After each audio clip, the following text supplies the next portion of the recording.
Jésus arrivait à une ville de Samarie appelée Sychar, près du terrain que Jacob avait donné à son fils Joseph, et où se trouve le puits de Jacob. Jésus, fatigué par la route, s'était assis là au bord du puits. Il était environ midi.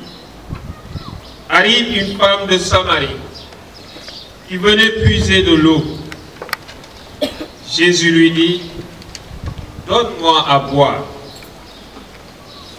En effet, ses disciples étaient partis à la ville pour acheter de quoi manger. La Samaritaine lui dit, « Comment toi qui es juif, tu me demandes à boire à moi une Samaritaine? » En effet, les Juifs ne veulent rien avoir en commun avec les Samaritains. Jésus lui dit, « Si tu savais le don de Dieu, si tu connaissais celui qui te dit, donne-moi à boire, c'est toi-même qui lui aurais demandé, et il t'aurait donné de l'eau vive. » Elle lui dit, « Seigneur, tu n'as rien pour puiser, et le puits est profond. Avec quoi prendras-tu l'eau vive?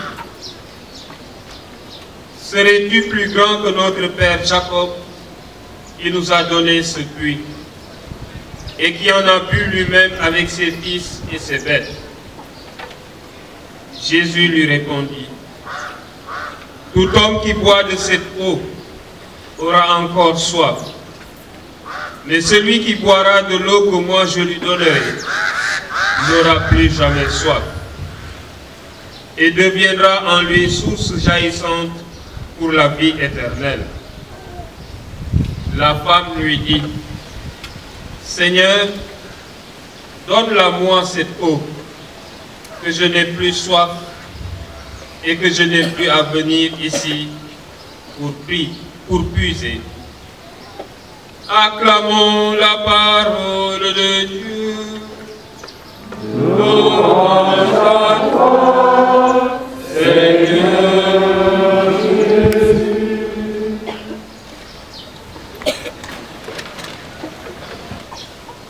Oui, nous sommes tous faits pour vivre l'éternité avec le Créateur.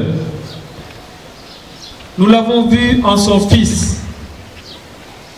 Il accepte de connaître la tentation et en résistant à la tentation, il nous apprend à combattre le mal pour parvenir avec lui dans la gloire. Gloire qu'il nous a donnée de contempler sur le mont Tabor à la transfiguration. Aujourd'hui, il nous est donné de comprendre que pour que notre combat contre le mal et le péché dans notre vie, c'est-à-dire notre conversion en vue de la gloire éternelle, soit possible, nous avons besoin du secours de notre Seigneur, qui sans cesse nous propose son aide, surtout quand nous semblons perdus et égarés. C'est une question de vie ou de mort. Malheureusement, nous en perdons conscience, surtout quand nous faisons face à des difficultés, quand notre situation de vie nous fait perdre espoir quant à une issue plus heureuse. Dès lors, nous désespérons, nous récriminons, nous nous lamentons, nous en venons même à nous demander, comme les fils d'Israël, le Seigneur est-il vraiment au milieu de nous? En fait, ce Dieu qui a libéré Israël de la main puissante du Pharaon, qui les a fait passer la mer Rouge à pied sec, qui a scellé une alliance de vie avec lui, serait-il capable de laisser mourir ses fils d'Israël? Non. Pourtant, à chaque fois, Dieu répond à son peuple. yàlla tëjul xolam ci suñuy mettit ak ci suñuy jafe-jafe te monte suñu gëmadi suñu ñàkk yaakaar daañuy yóbbi ni ngi doomu Israël yi ñuy tuumal yàlla dinaa ndax ak yàlla suñu boroom àngeek ñun yàlla mi ñu sàkk xam na lépp li war ci suñu dund laata sax ñu ko koy ñaan te bu doonee li gën si ñun li nga xamante ne mën nañu wéyal ci yoonu sellaay ga du noppi di koy àggali ci suñu dund. Comme pour ce peuple, le Seigneur marche à nos côtés. Et c'est à cause de la grâce de Dieu que le peuple marchera jusqu'à la terre promise sans manquer du nécessaire. Oui, pour nous aujourd'hui, le Seigneur vient nous rejoindre. Comme pour la Samaritaine au puits de Jacob à Sychar, Jésus nous rejoint. Il vient raviver notre espérance, celle que nous donne d'entrevoir l'apôtre Paul dans la seconde lecture. Dieu a fait de nous des justes par la foi. Nous sommes ainsi en paix avec Dieu par notre Seigneur Jésus-Christ, qui nous a donné par la foi l'accès au monde de la grâce dans lequel nous sommes établis.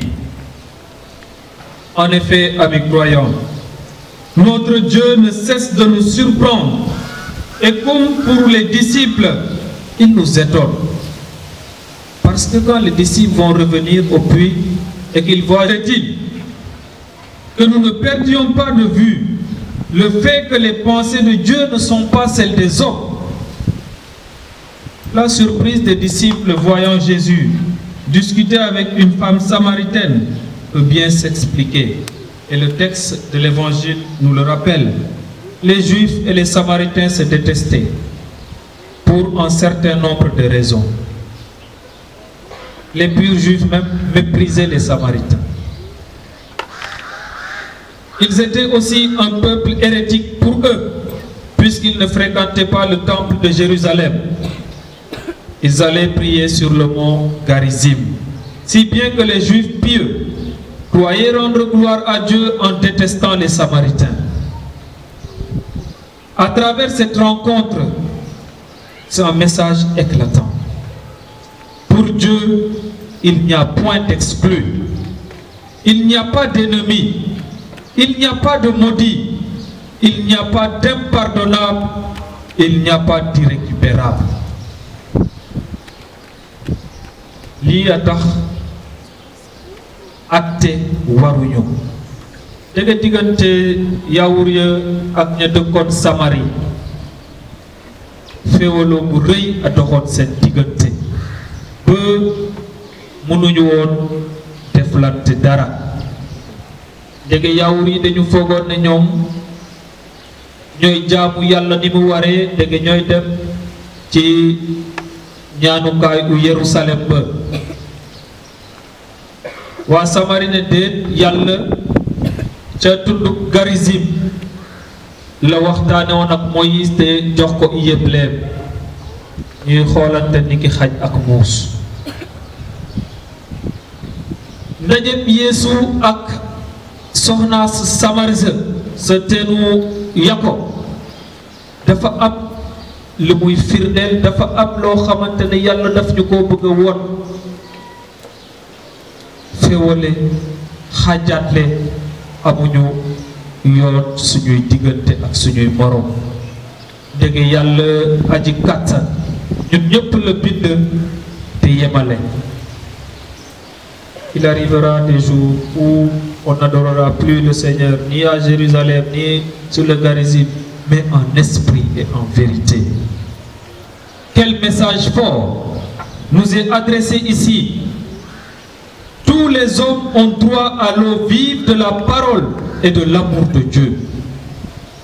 Car l'heure vient, et c'est maintenant, où les vrais adorateurs de Dieu adoreront le Père en esprit et en vérité. Fini alors le mépris de l'autre à cause de sa situation de vie. Fini les rivalités qui tuent en nous l'amour fraternel. Fini nos jugements humains qui réduisent nos frères en balayure à cause d'un look, à cause d'une appartenance ethnique, etc. xam nga nit da ngay gis nit muy dox nii xamoo la ne ci biir xolam nga atte ko ci melokaanam. nga gis nit parce que njaago la nga atte ko ci li mu doon njaago, etc., etc. te loolu bëri na suñu diggante. loolee la Christa bëgg ñu dogoo ak moom.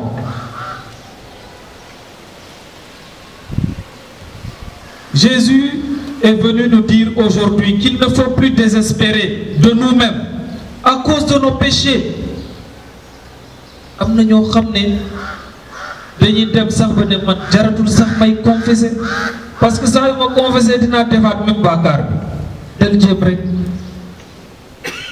bu yàggee di nga jubantiku.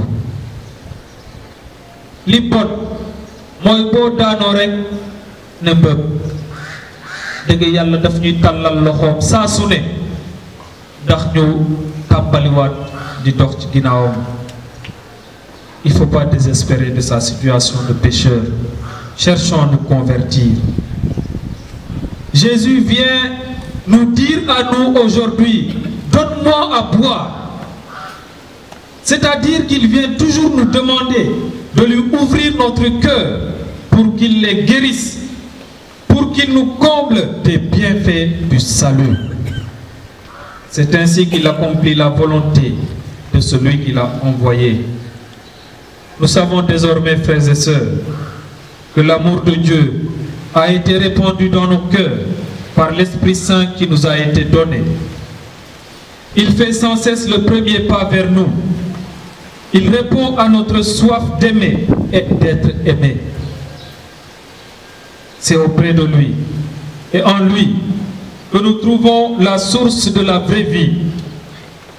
Il nous faut alors prendre du temps dans la prière, dans l'écoute attentive de la parole de Dieu, pour nous abreuver sans cesse à cette source intarissable. L'eau qu'il donne étanche à jamais notre soif. Qu'il nous soit accordé cette grâce dans cette Eucharistie et tout au long de notre vie, pour la gloire de notre Dieu qui nous aime et qui est vivant pour les siècles des siècles.